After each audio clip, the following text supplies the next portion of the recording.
Muy buenas tardes, amados hermanos. Qué gusto verles nuevamente en este espacio, en este curso de la Biblia, que es parte de un bloque de 3 cursos que son introductorios a la carrera ministerial. Amén. Entonces vamos a continuar ahora con la lección número 3. Muy bien. La lección número 3. Ya vimos la número 2, composición de la Biblia. Ahora vamos a ver la organización de la Biblia, pero antes vamos a orar si el Señor nos permite. Padre, en el nombre de Jesús, te damos gracias por esta oportunidad hermosa que nos das de compartir tu palabra. Ayúdanos, Señor, a conformarnos siempre a ti. Ayúdanos a fortalecernos en la gracia y el amor de tu nombre.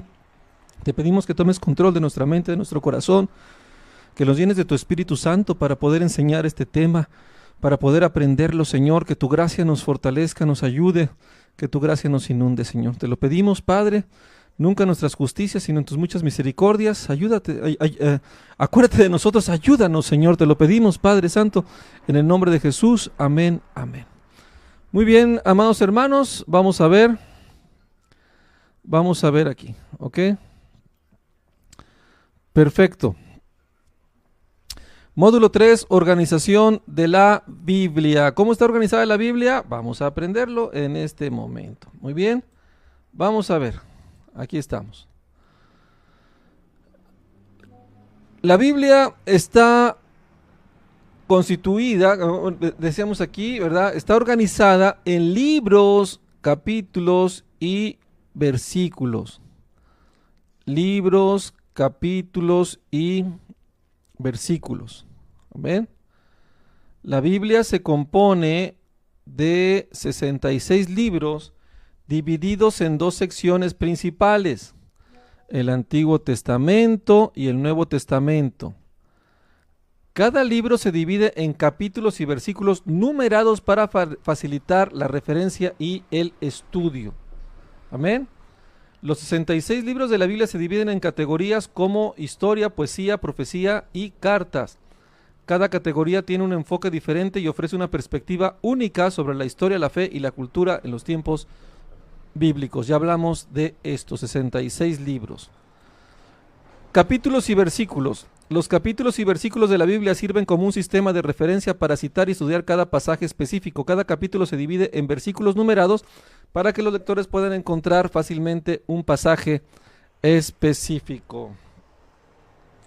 Muy bien. Vamos a ver aquí. Vamos a ver aquí una información. Vamos a ver. Vamos a hablar de esto.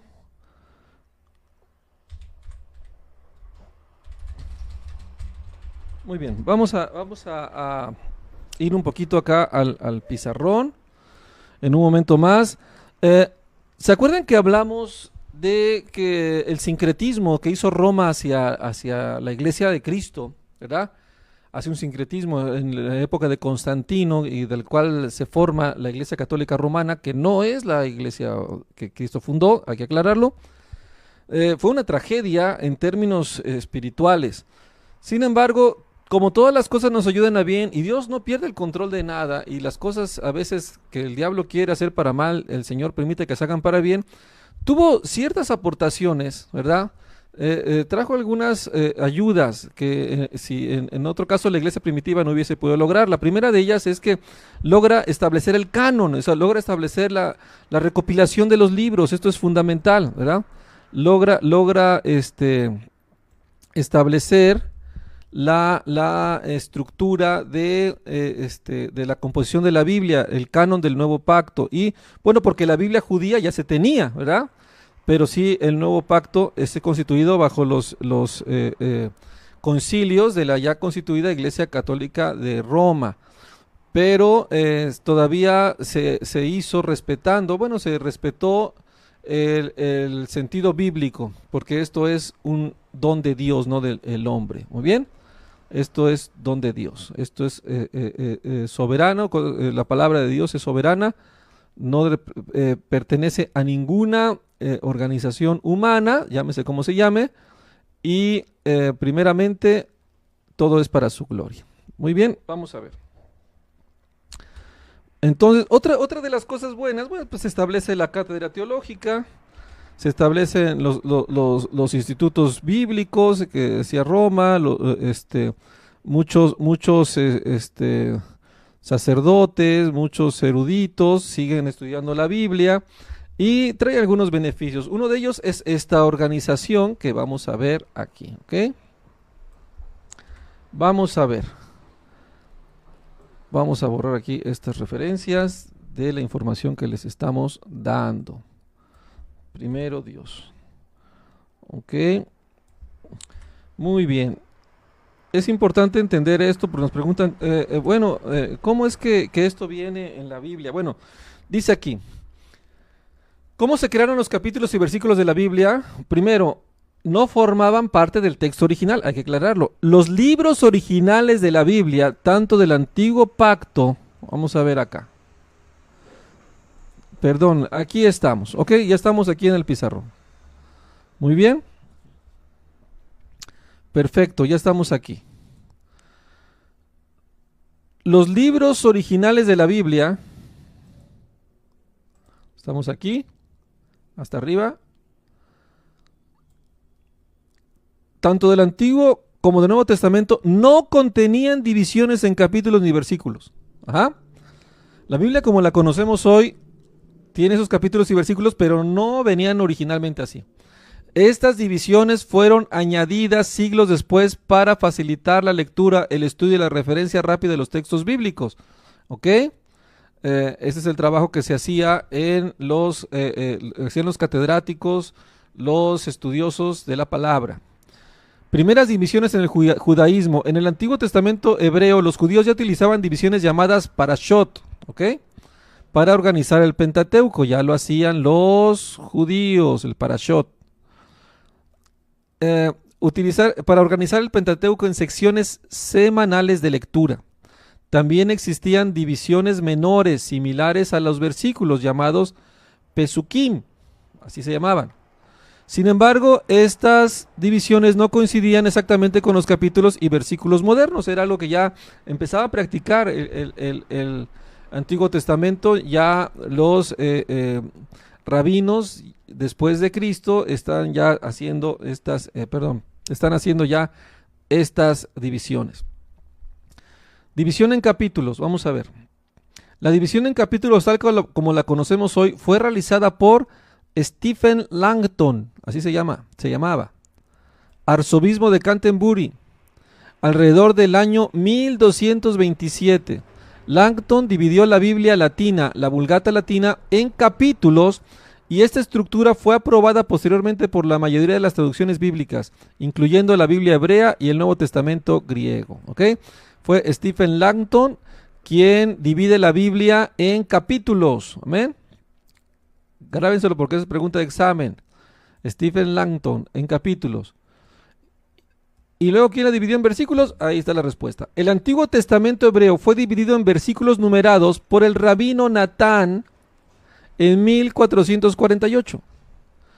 Para el Nuevo Testamento, el impresor francés Robert Steine, también conocido como Estéfano, fue el primero en dividirlo en versículos numerados en 1551. En 1555, Steine publicó una edición completa de la Biblia con capítulos y versículos modernos que se mantiene hasta hoy. Muy bien, aquí nos falta un personaje que también participó. Vamos a ponerlo aquí. Vamos a ponerlo aquí.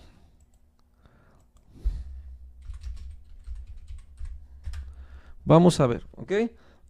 Entonces estamos viendo cómo es que ya se van organizando los escritos originales para poder tener referencias y ubicar los textos, las ideas, no buscarlos en un mar que se perdían los conceptos, las ideas, era muy difícil. Pues imagínense revisar todo el rollo, los papiros, los pergaminos, lo que fuese, y esto también es importante.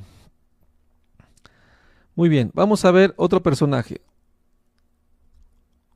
Muy bien. Vamos a ver aquí.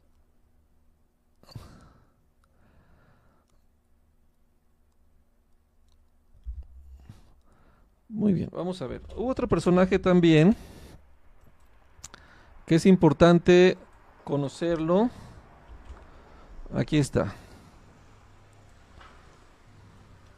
Voy a levantar esta parte. No la voy a borrar porque no hemos terminado. Ok.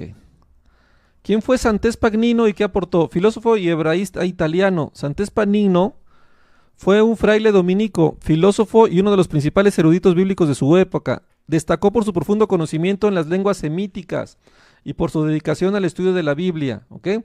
Traducción de la Biblia al latín desde los textos originales. Pagnino dedicó 25 años a traducir la Biblia al latín directamente desde los textos hebreos y griegos, en una obra titulada Veteris et Novi Testamenti, Nova Traslatio, referencia para humanistas y estudiosos posteriores.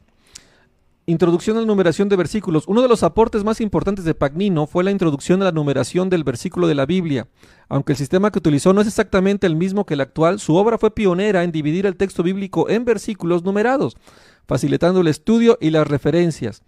Influencia en traducciones posteriores. Su traducción fue altamente valorada por los traductores y reformadores como Cassiodoro de Reina, quien lo consideró la más pura y fiel al texto hebreo disponible en su tiempo. Además, su obra fue revisada y anotada por Miguel Servent y utilizada tanto por católicos como por protestantes. Pagnino también elaboró el Thesaurus Linguae Sanctae, un léxico hebreo que fue reimpreso muchas veces y resultó útil para los hebraístas de su época. Entre otras obras destacan tratados sobre las Sagradas Escrituras y estudios filológicos. Amén. El estudio filológico, amados hermanos, es lo que muestra la intención de la palabra. Amén. La amistad con la razón sería la traducción de esta palabra, filológico, pero es lo que la palabra está interpretando, lo que el sentido de la idea, más que nada. Muy bien, importante para poder comprender la palabra. Resumen de sus aportes: traducción literal de la Biblia al latín desde los textos originales en hebreo y griego, introducción pionera de la numeración de versículos, influencia en traductores posteriores en la reforma bíblica, elaboración de herramientas filológicas como léxicos hebreos. Qué importante lo que hizo Pagnino. ¿Por qué lo menciono? Porque Pagnino fue antes que Estéfano. Regresamos aquí. Estéfano ya perfecciona, como conocemos hoy, los versículos. Digamos que los capítulos los hace Stephen Langton. Después Pagnino empieza a hacer unas primeras divisiones de los versículos y luego el impresor francés Robert Steine o Estéfano es el que ya lo define como lo conocemos hoy. Amén. Punto número 5. ¿Por qué se hizo esta división? El objetivo principal fue facilitar la localización, amados hermanos. Localización, el estudio y la comparación de pasajes bíblicos. Gracias a estas divisiones es mucho más sencillo citar, memorizar y analizar la Biblia tanto en contextos personales como académicos y litúrgicos. Si no hubiera sido por estos hermanos, ¿verdad? Todavía sería muy difícil ubicar la Biblia en versículos, estudiarla. Gracias a esta aportación, estos hombres, también el Señor les dio ese don. También este trabajo fue iluminado, fue entregado por el Espíritu Santo. Ellos, porque el Espíritu Santo es el que da los dones a los hombres, se entrega esta gracia. No importa que estuviesen dentro de una institución como la Iglesia de Roma, sino ellos tenían un corazón que quería servir al Señor, y en eso ellos hacen esos trabajos y el Señor lo permite para su gloria. Y esto es algo soberano del Señor, esto es algo exclusivo del Señor. Amén. El Señor tiene esa gracia y puede hacer la obra que Él le plazca para su gloria, para su reino. Muy bien, perfecto. Vamos a regresar entonces aquí al estudio. Muy bien, nos quedamos aquí, capítulos y versículos. Los capítulos y versículos de la Biblia sirven como un sistema de referencia para citar y estudiar un pasaje específico. Cada capítulo se divide en versículos numerados para que los lectores puedan encontrar fácilmente un pasaje específico. Para esto se estableció un ejemplo. Vamos a ver un ejemplo. Muy bien, entonces estamos aquí en la parte cómo ubicar, según lo que vimos ya anteriormente, cómo se crearon los métodos de capítulo y versículo. Vamos a ubicar el libro 2 de Reyes 11:14. Muy bien, el texto se busca y se expresa así. El texto a buscar se expresa así. Buscamos 2 de Reyes, que 2 de Reyes es el libro. El número 11 es el capítulo y el en el capítulo está dividido en varios versículos. Buscamos el versículo 14. Entonces vamos al libro de Segunda de Reyes. Vamos al capítulo, el Segundo Reyes empieza el capítulo 1, así vamos hasta el capítulo 11, y ya estando en el capítulo 11, empezamos versículo 1 hasta el versículo 14. Lo hacemos de la siguiente manera: buscamos en el índice de la Biblia el libro que queremos buscar. Luego localizamos el capítulo que regularmente está con un número grande dentro del libro, y después el versículo que identifica el párrafo que estamos buscando está con un número más pequeño. Muy bien. Segunda de Reyes, aquí vemos Segunda de Reyes. Vamos a la página, en este ejemplo, vamos al capítulo 11 y luego ahí el capítulo 14, que habla llegada que fue la mañana, escribió David una carta a Joab, etcétera, etcétera. Muy bien, perfecto. Vamos a continuar, amados hermanos. Estilos literarios. Muy bien, estilos literarios. Un género literario es una categoría que agrupa obras literarias que comparten características similares en su forma, estilo y contenido. Los géneros literarios ayudan a clasificar los textos según su estructura y propósito, como narrativo, poético, dramático, entre otros. En la Biblia, cada género tiene un propósito específico, como enseñar, narrar o profetizar. La Biblia contiene varios géneros literarios que enriquecen su mensaje y estilo. Aquí tienes una lista de los principales géneros literarios presentes en las Escrituras. ¿Amén? Muy bien. El género literario es sumamente importante. Recuerden que eran 40 autores diferentes, contextos sociales, culturas, pero también expresiones, también intenciones. Los géneros literarios son estilos. Aquí, como se dice aquí, mensaje y estilos, amados hermanos. No es lo mismo una canción que una narración. No es lo mismo una historia que una palabra profética. Es importante entender cómo cada libro tiene un estilo particular. Vamos a ver varios de esos estilos literarios. Por ejemplo, narrativo. Varios libros están en un énfasis narrativo. Por ejemplo, el libro de Génesis, que narra la creación, Éxodo, cómo salió el pueblo de Egipto, los evangelios, las obras de Jesús, por ejemplo, y el libro de los Hechos. Son libros narrativos, narran los hechos. También hay libros poéticos, amén. Expresiones líricas de alabanza, lamento, sabiduría y oración, como son los salmos, cantar de cantares, lamentaciones, entre otros. Amén. Son libros poéticos. No podemos nosotros interpretar como interpretamos el libro narrativo, el libro de un contexto narrativo a un libro profético. O sea, si yo, por ejemplo, veo en los cantos que hablan de figuras, como dice, saldrá el sol cual esposo de su tálamo a recorrer la tierra. Esto es un poema, habla que así como si el sol recorriera la tierra, es una expresión poética. Bueno, pues algunos lo agarran narrativo y dicen, ya ven, la tierra está fija y el sol gira alrededor de la tierra. Y hermanos, eso no es lo que está diciendo, ¿no? Es importante entender todo esto. Bueno, profético. Mensajes de advertencia, juicio y esperanza transmitidos por los profetas. Isaías, Jeremías, Apocalipsis son libros proféticos, entre otros. Sabiduría. Enseñan prácticas sobre la vida, la moral y la justicia, como Proverbios, Eclesiastés y Job. Libros poéticos, libros de sabiduría. Epístolas, que son cartas escritas para enseñar, exhortar y guiar a las iglesias, como las cartas de Pablo, Pedro principalmente escribe más, Juan y otros apóstoles. ¿Ok?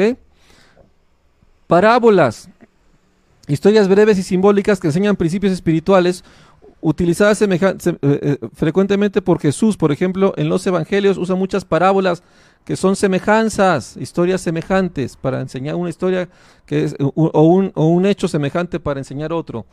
La ley es un género de ley que es instrucciones y mandamientos dados por Dios por el pueblo, como los libros de Levítico y de Deuteronomio. O sea, prácticamente es una ley, ¿no? El libro de la ley. Apocalíptico. Este estilo, pues, valga la redundancia, está dirigido a las visiones simbólicas. Hay parte en el libro de Daniel y Apocalipsis. Genealogías, este estilo que muestra la descendencia y linajes incluidas en libros como Génesis y Primera de Crónicas y también en algunos evangelios. Litúrgico, este género que nos guía para hacer oraciones, himnos y ceremonias de culto, como los Salmos y el libro de Esdras.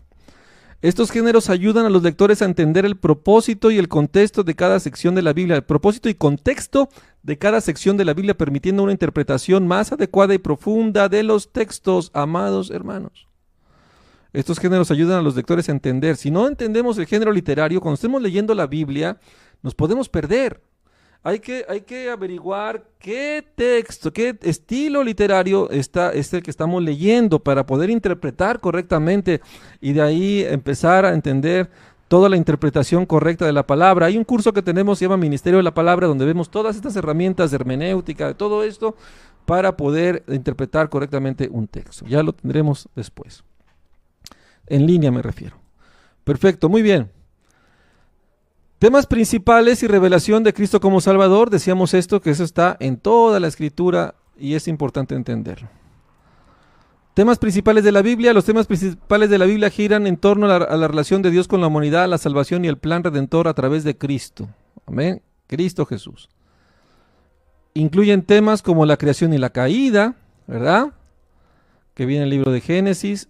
La promesa de redención, que se hablan los profetas del Antiguo Pacto, la salvación en Cristo, también viene revelado en el Antiguo Pacto y su cumplimiento en el Nuevo, la vida cristiana, ¿verdad? Ya en el Nuevo Testamento, cómo es que hay que caminar guiados de la mano del Señor, revelación de Cristo como Salvador. Este es el lenguaje central de la palabra, amén.